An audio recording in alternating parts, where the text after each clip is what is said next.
a d'un côté ceux pour qui le mot n'évoque rien, et de l'autre tous ceux qui ne peuvent plus s'en passer. Le fait que tout le monde y est, donc on se sent obligé d'y être, en tout cas. Donc ce que je fais, c'est que là je clique sur mes demandes d'amis, là on confirme ou on ignore. Donc là moi en général je confirme tout le monde, donc... Vous les connaissez celles-là?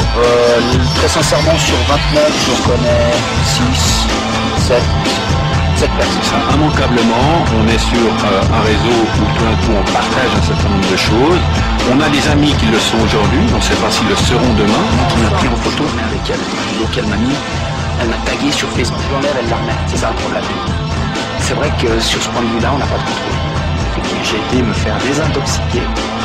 J'y suis allé pour cette dépendance à Internet parce que j'ai passé en moyenne 4 à 5 heures par jour. Donc c'était souvent le soir, c'était souvent tard, c'était aussi souvent complètement futile et inutile d'entretenir ce réseau d'amis, mais dans la vie personnelle, ça n'était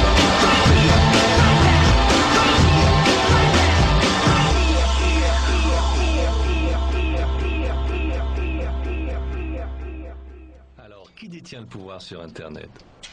Le réseau couvre la Terre entière, mais il a une patrie, un terroir. La Californie.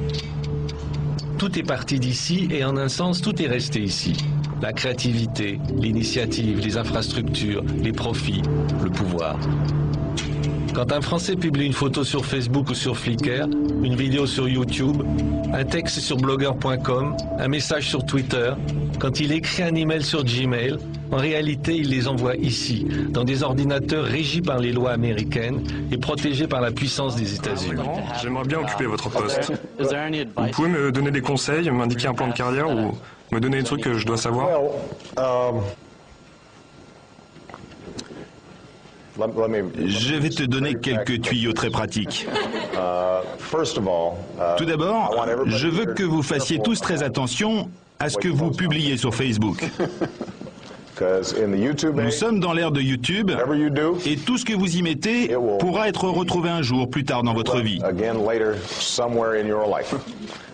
Quand on est jeune, on fait des erreurs, des bêtises. Et j'ai souvent entendu des histoires de jeunes qui publient n'importe quoi sur Facebook. Et un beau jour, quand ils vont à un entretien d'embauche, quelqu'un fait une recherche et voilà. Tu vois là, je viens de te donner un vrai conseil politique. Vous le connaissez sans doute, Facebook, littéralement le livre des visages. C'est une sorte de gigantesque trombinoscope électronique mondial qui propose une carte d'identité personnalisée de tous ses membres. Ils sont aujourd'hui plus de 200 millions dans le monde, dont 2 millions rien qu'en Belgique.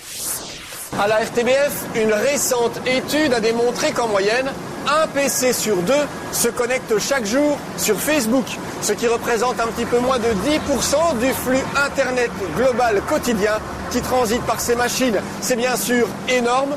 Du coup, certaines entreprises ont purement et simplement décidé d'interdire l'accès au site. Sous des aspects très conviviaux, Facebook présente parfois des dangers. Chaque membre du site est en quelque sorte fiché et vous allez le voir, les données de la vie privée sont parfois utilisées contre vous. De façon très étonnante, Facebook a déjà provoqué des divorces, des licenciements ou même des arrestations. Voyez l'enquête de Thomas Rorive et Michel Mess. Elle s'intitule « Faut-il se méfier de Facebook ?» C'est comme de la drogue, c'est comme l'alcool, on s'y prend petit à petit et ensuite on a très difficile à s'en défaire. Ça devient vraiment un mode de vie, donc il est allumé toute la journée quasi. J'ai connaissance de plusieurs couples qui ont rompu après parfois 20 années de mariage à cause de Facebook. Ah, ça peut partir en couille grave. C'est effectivement dangereux dans la mesure où je vais pouvoir aller fouiller dans la merde des autres aussi. Pour moi, ça devient, oui, de plus en plus un site de rencontre. Il n'y a pas que moi qui le dis. Et il y a de plus en plus des gens qui viennent avec des plaintes. En général, quand quelqu'un me demande si c'est moi, je réponds et toi. C'est évident que ça doit gérer et ce n'est pas ça. Cette page d'accueil, vous êtes actuellement plus de 2 millions en Belgique à la consulter. Un développement fulgurant pour un site encore inconnu du grand public il y a 2 ans à peine. Aujourd'hui, Facebook fascine la société autant qu'il la divise. En cause, son principe même de fonctionnement.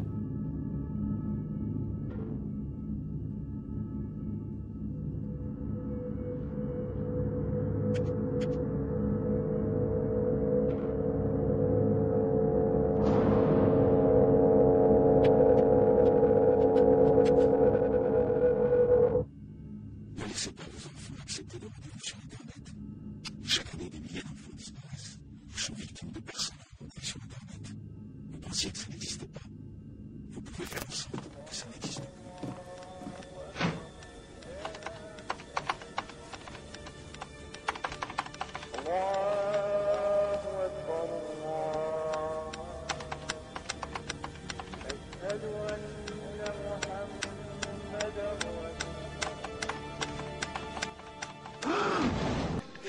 كلا إذا بلغت التراقي وقيل من راق وظن أنه الفراق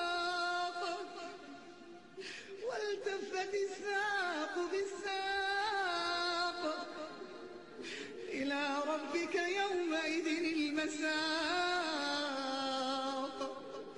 فلا صدق ولا صلى ولكن كذب وتولى ثم ذهب إلى أهله يتمطى أولى لك فأولى ثم أولى لك فأولى